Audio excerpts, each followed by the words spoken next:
Howard, Michele, wonderful to have you here today. My name is Brian Harper. I'm Director of Communications here at Divers Alert Network, and I'm speaking today with Michele and Howard Hall of Howard Hall Productions.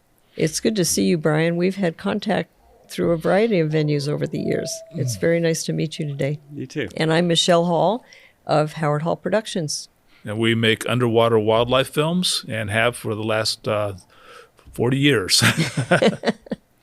So I know of you guys through working with Stephen Frink. I was editor of Alert Diver from 2010 to 2018. So, of course, I think he interviewed you as the shooter, Howard, for the first, Yes. I think it was either the first or the second issue after the redesign of Alert Diver. I don't remember which one, but I just had an article published Yes. a couple issues ago. Yes, and can you tell us a little bit more about that one? It was an article largely about the evolution of IMAX underwater, which I've had a lot to do with, and especially IMAX 3D. So I made the first underwater IMAX 3D film, and I've also made the most current IMAX 3D film. And I think there's only been one other dedicated underwater film that was shot in IMAX 3D that I didn't actually make. So I've had a lot to do with IMAX over the years. Fantastic. And I understand that your work with the IMAX folks actually started directly with the person who pioneered the IMAX technology? One of the founders of IMAX was Graham Ferguson, and Graham called me in 1992, I think it was, and asked me to direct their first underwater IMAX 3D film with a camera that was in the design stages and was predicted to be about 350 pounds when it was done. That's just the camera. To put that in an underwater housing was going to be about 1,500 pounds. And it was obviously a very intimidating idea, but they were going to pay me really well. So You're going to figure it out. I was like, if this goes south and it's a complete disaster, I can always go back to television production and nobody will know. So At the time, there were only, I think, 3 IMAX 3D theaters in North America, 2 in the U.S. and 1 in Canada.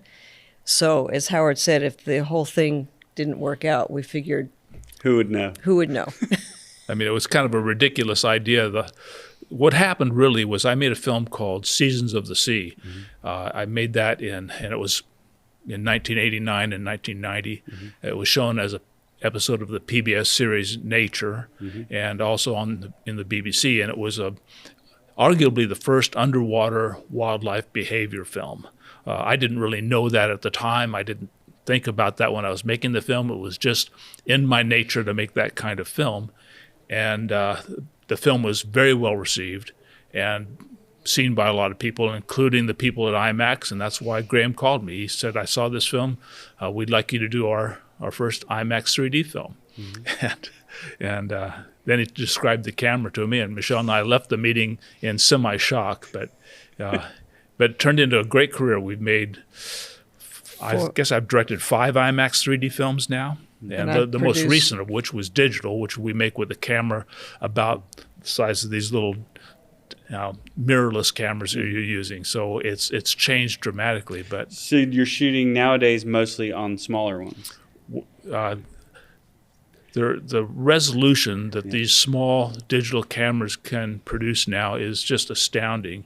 We're shooting 8K video, which is arguably higher quality than the 15 per 70 millimeter film that we used in the original IMAX cameras. And it's infinitely less expensive, and because it's a lot less expensive, a lot easier, and obviously logistically you're working with a camera system that weighs 15 pounds instead of one that weighs 1,500 pounds. Because of that, everybody's doing it. So the competition is much steeper than it used to be, and I actually have to compete against people that are actually good filmmakers. And not just the only ones doing what you were doing. So. I was the only one in town, so it was pretty an easy road for me. The films were well received. I think the box office for the IMAX 3D films we made is close to $250 million all told. Cumulative, So it's yeah. a lot of money. But there were so few of them at the time. IMAX was a much bigger draw than it is today. COVID had a lot to do with that. With The decline, industry's you mean? changed. COVID had a lot to do with the decline, you mean? Yeah, I mean, COVID had a lot to do with the decline of the IMAX brand. And IMAX has also sort of evolved toward Hollywood films. And now when you see Right. major films advertised on television, they say, shown in theater near you and IMAX. So they've moved on too. But back when we started making IMAX 3D films, it was all about natural history. It was all about documentary and educational films. And that started in 1992 or so, and we just finished our last film. It was released last year. So. Yeah. And the reason that COVID had such an impact on IMAX is because many theaters had to close. I mean, the whole world shut down, as you'll recall, and theaters closed, and some of them just never reopened, and attendance has been reduced because of COVID. Yeah. So that's I believe that that's why COVID had such an impact on IMAX. I wonder, did 3D ever take off in homes? I mean, obviously, home viewing is replacing some theater going, but you don't. I guess what's happening with 3D nowadays in homes or in theaters or in IMAX is.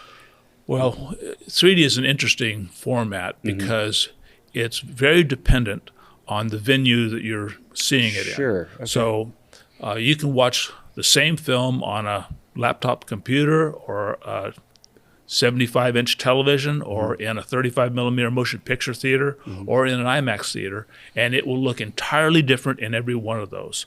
So the 3D experience is very dependent on the size of the screen and how close you sit to the screen.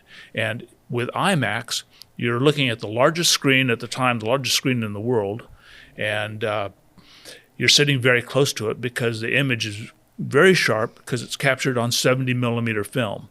And that allows the 3D experience to extend from the corners of the screen all the way out past your head and behind you. I mean, you feel like things are actually within touching distance and even going by you and behind you. Modern 3D Hollywood films don't do that. They put most of the 3D behind the screen, and the experience is very different, and the audience is not particularly excited about it. So people go to see a 3D film in Hollywood and then, at a Hollywood theater, and they're usually not as impressed as they are with IMAX. But also you have to wear glasses in order to appreciate, to get the 3D effect. And I think that has affected the use of 3D in home situations because people just don't want to get the glasses. They don't want to wear them. And it's a very isolating it isolates you. Instead of sitting and watching something on television where you're next to your friends or your partner or your spouse and interacting with them, you put these glasses on and suddenly you're sort of more in your own world. And I think that has a negative impact. Yeah. It's also true that whereas I'm 3D in Hollywood productions and 3D for television has kind of fallen flat. If you don't make an IMAX film in 3D, you can't sell it. It's totally about 3D and IMAX. And,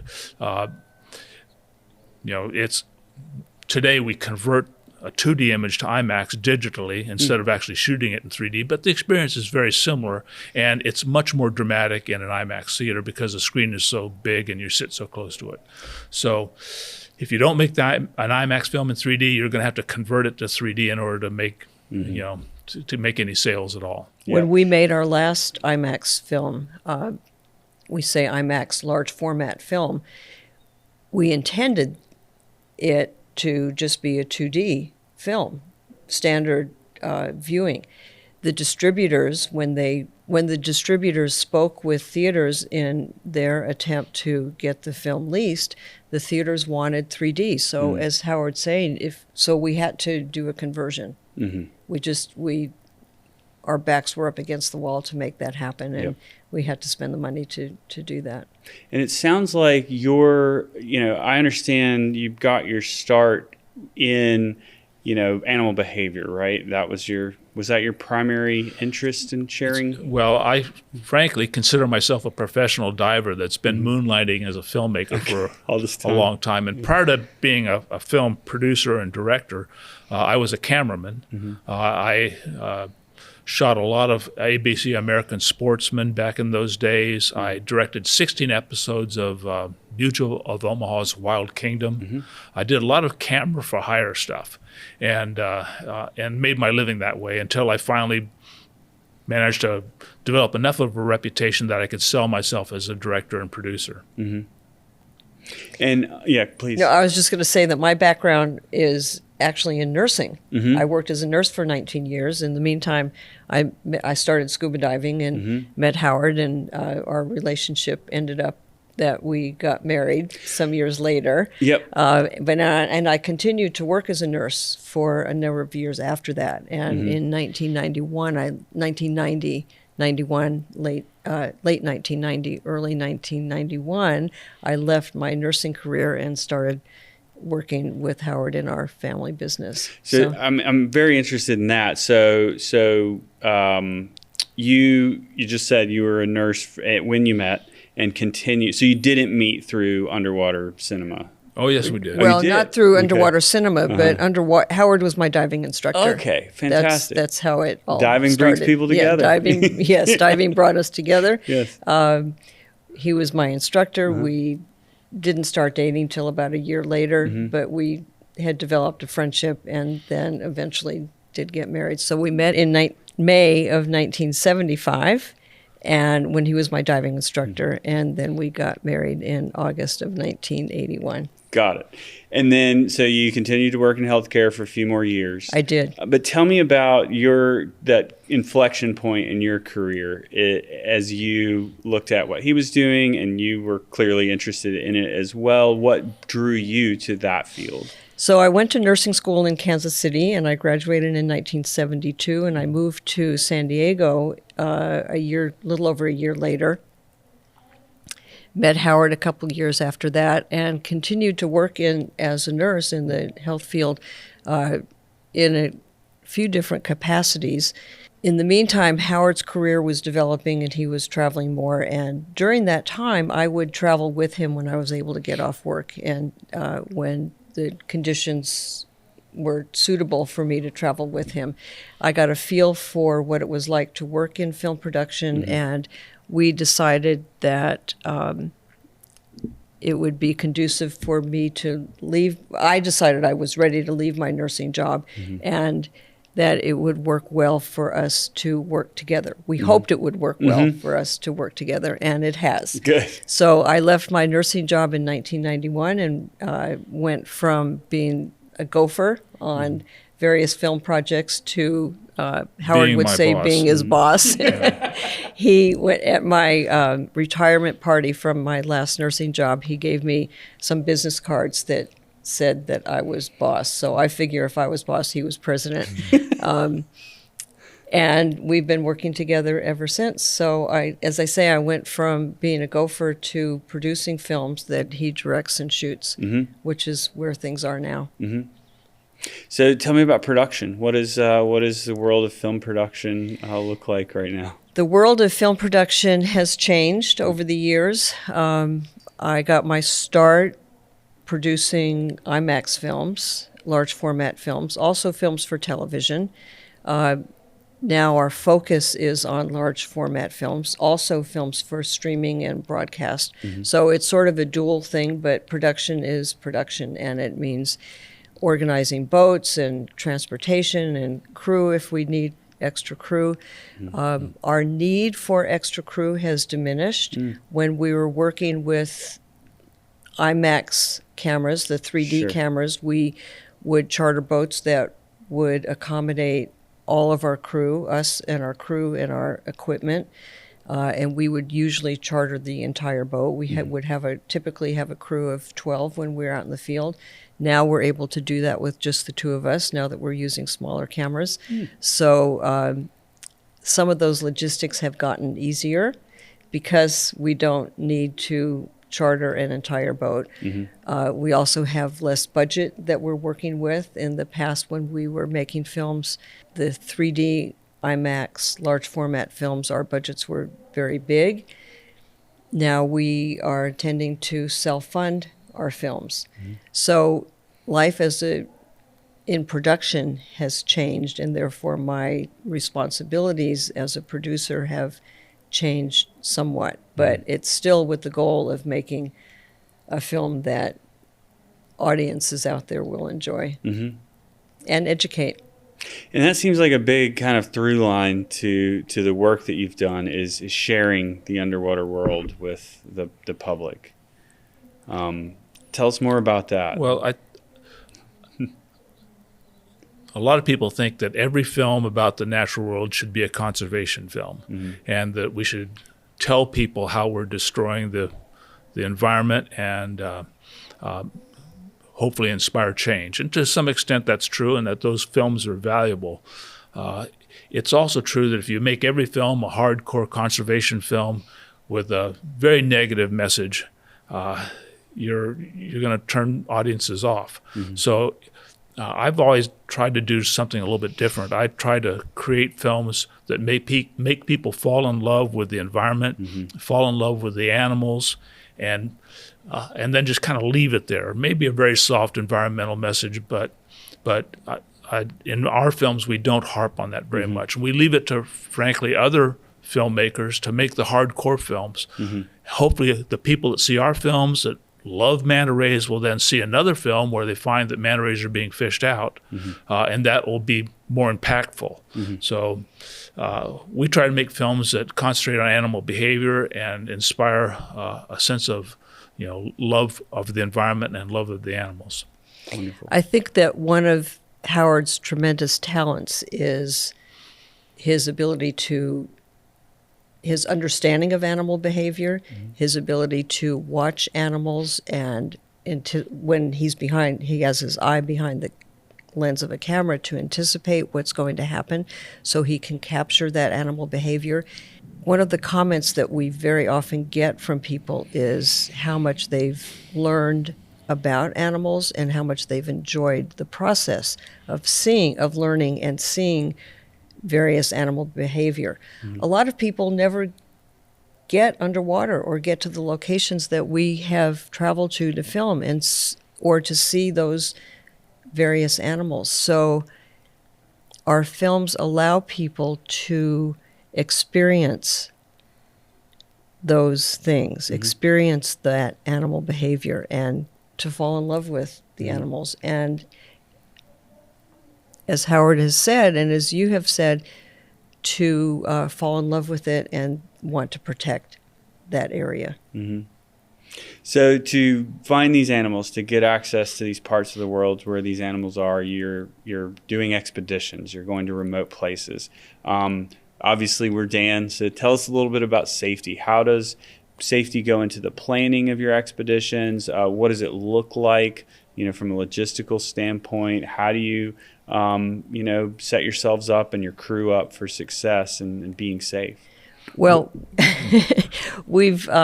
I've always looked towards DAN for safety. DAN being Divers Alert Network. And we insist that all our crew members are DAN members. That's a given right at the start. Exactly. I've always required that our crew be members of DAN, even crew that were not diving, because we're out in a remote location and on a boat. I wanted that safety factor built into my plan.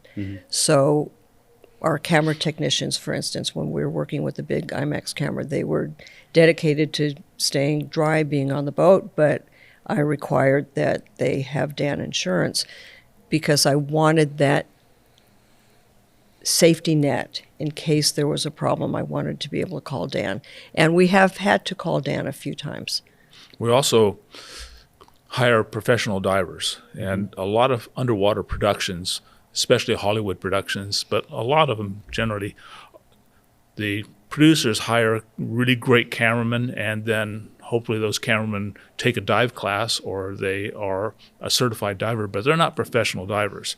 And my philosophy has always been, you can take a professional diver and teach him to operate a camera a lot easier than you can take a cameraman and teach him to dive, because learning to dive and a familiarity with the marine environment takes a lifetime. Learning to operate a camera is a relatively simple technical skill. Some people have more talent for it than others, but it's not, frankly, rocket science. It's relatively easy. You point the camera at the subject and hold it still. So we always hire professional divers, and the kind of diving we're doing is certainly not sport diving. I mean, operating with big cameras, a lot of support gear, underwater lights, tripods that weigh 65 pounds sometimes, and just the responsibility of moving that gear from point A to point B and recovering it. That requires a diver that's more than just somebody that's a sport diver. So I think part of the success of our films has always been the philosophy that we're going to hire only professional divers and teach them whatever they need to know in order to make the camera work. And a lot of the diving we do is pretty technical. We've operated IMAX cameras at almost 400 feet on Trimax. Our crew, when we're underwater, very often are on rebreathers. Especially the IMAX 3D films, almost exclusively were shot with rebreathers. Sometimes trimix rebreathers. And is that about bubbles and noise, No. keeping that to a minimum? No. Oh, it's about time and depth. My philosophy on I've been diving in rebreathers for more than 30 years. I've got over 3,000 hours on rebreathers. Yeah. But so my philosophy on rebreathers should carry some weight, but it's a little bit disappointing to a lot of people. The fact that rebreathers don't create bubbles and frighten animals is a very minor concern for me. I think that the animals are going to be sometimes caused to leave because of an exhalation of bubbles, but it's when you're diving a rebreather, you don't exhale the bubbles into the water. You can get 6 inches closer and then it leaves. Okay. So I don't think it makes a big difference. A lot of people that have gotten into rebreathers insist that it's dramatically different, and I think partly they just want to believe that so much. But what the rebreather does allow us to do is stay down until we get the job done. Some of the projects we do, we would go underwater in the morning after breakfast, and we would come up for lunch, and then we go back down and come up for dinner. I mean, we'd make 2 dives, and the dives are 2.5, 3 hours, sometimes as long as 6 hours, on a single dive. And you can do that with a rebreather. It's pretty hard to do that on an open circuit. Sure. Well, so you mentioned that you have run into some issues where you've had to call Dan, and certainly with the bottom times that you're talking about, that's understandable. Could you tell us about a few memorable experiences or close calls, scary situations? Well, the first time that we called Dan for medical assistance was in, I think it was 1997.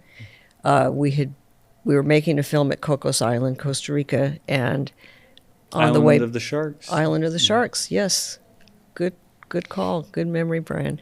And we were on our way home from one of those trips, and Howard's vision was really messed up. Yeah, it was a bizarre situation. I was on the boat actually, and toward the end of the expedition, and what we would do is we would dive for 21 days straight, and we were diving almost exclusively rebreathers at a partial pressure of oxygen of 1.3 atmospheres. So highly elevated oxygen levels, so we could reduce the nitrogen level and decrease our decompression. And at the end of the expedition, I remember sitting on the boat and looking out at the island, and I couldn't see the birds anymore. And then a few days later, as we're heading home, going through the airport, I couldn't see the signs. I basically had to walk around with my hand on Michelle's shoulder because I couldn't see anything that was further away than about 8 inches. And we had no idea. I had 20/20 vision before that, and no idea what had happened. And we got home, and Howard ended up going to get glasses so that he could see. And I was started making phone calls, started calling local ophthalmologists, and Nobody had a clue. they just said, "Oh, honey, you don't know what you're talking about," which did not sit very well with me. But I was convinced that something had happened while we were on that filming expedition. Then we with called his diving. Dan, and Dan said, "Well, we don't know anybody, but call this guy who was also a Dan member, Dr. Captain Butler, Frank Butler. Frank Butler." Exactly, Okay. and he was their ophthalmology expert on call. And Frank said he was on vacation at the time and called Michele right back and said, "I think I know what that is." And he had never seen it in divers before, but it's something called hyperoxic-induced myopia, which is basically an oxygen toxicity problem that affects the lenses of your eyes.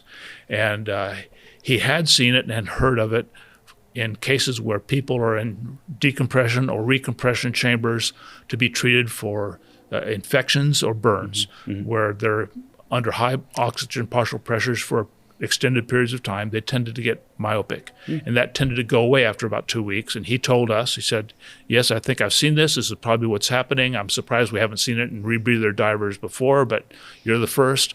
And I became the poster child of hyperoxic-induced myopia. And we ended up doing a study for U.S. military where we would test our crew every day after diving to see how their vision has changed. We had eye charts and we did a whole thing, and every day we tested.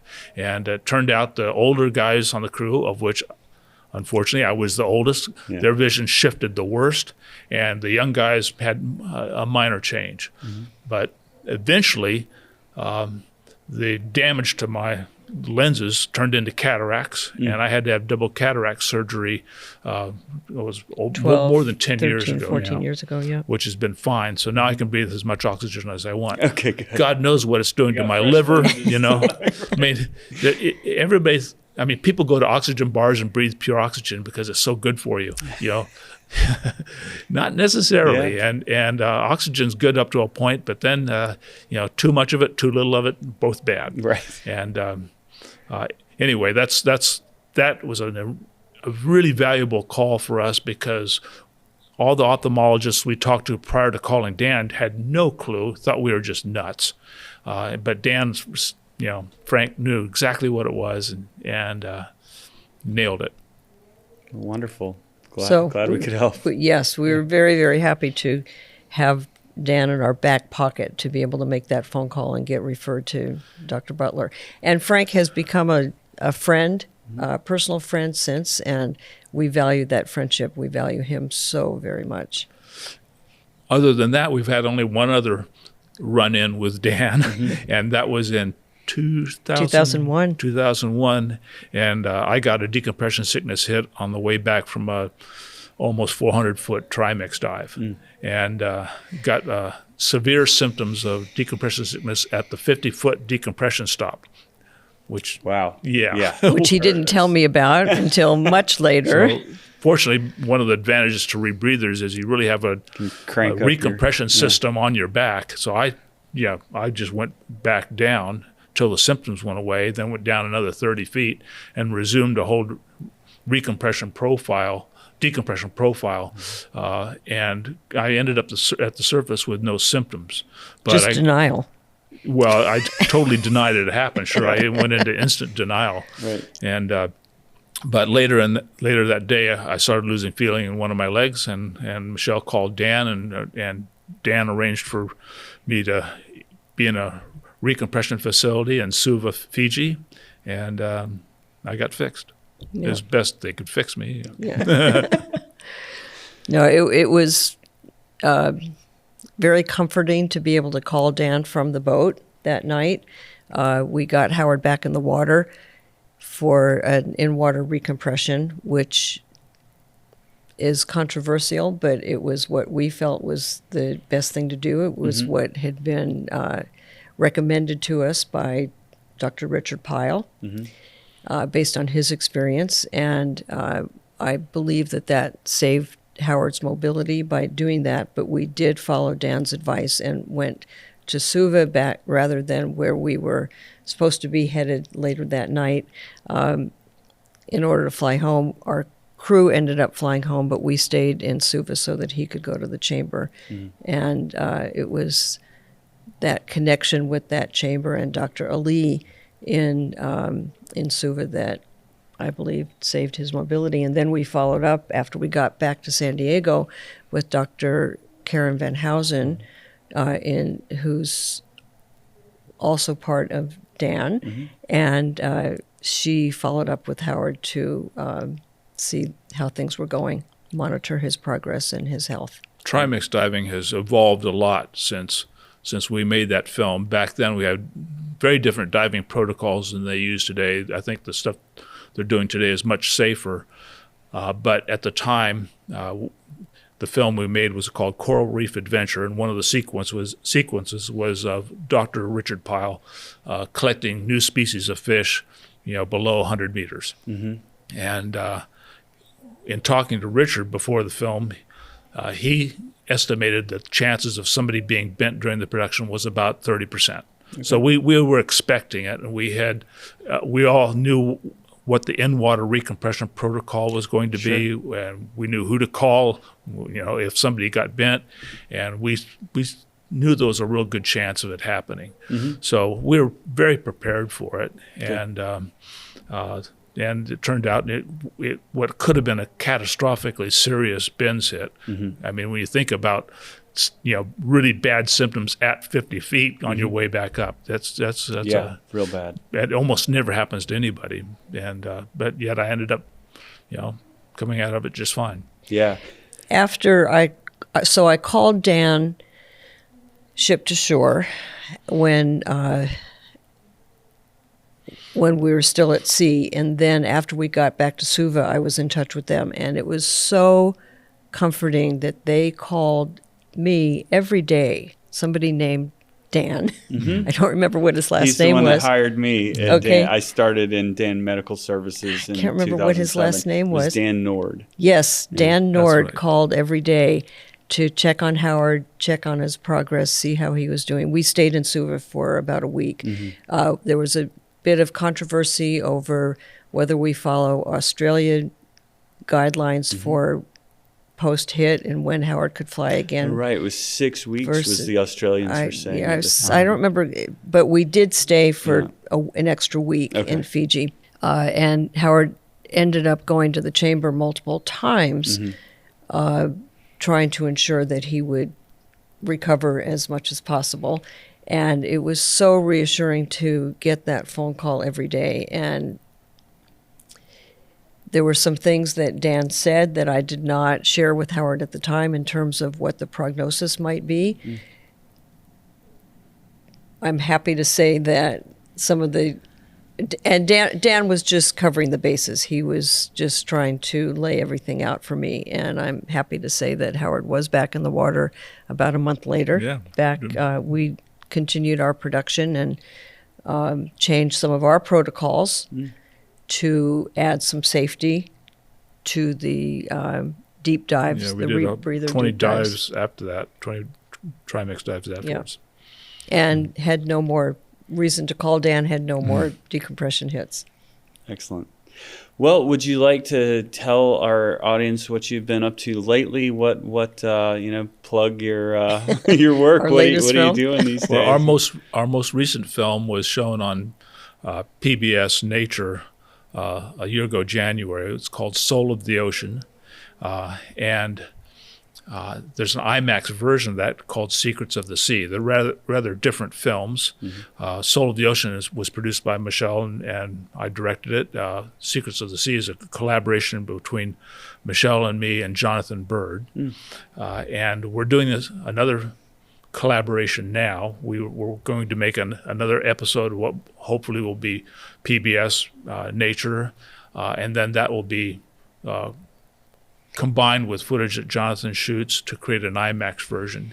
And we hope that'll be done in 2026. Yes, and PBS Nature does not know about this production yet, so we're hoping that they will sign on, but we haven't actually talked with them about it. I did talk to Fred Kaufman. Oh, you did? That's right. Fred was interested in the idea, so. Great. Yeah. But that doesn't mean a thing. He'll look at the film and go, I don't think this is for us. So.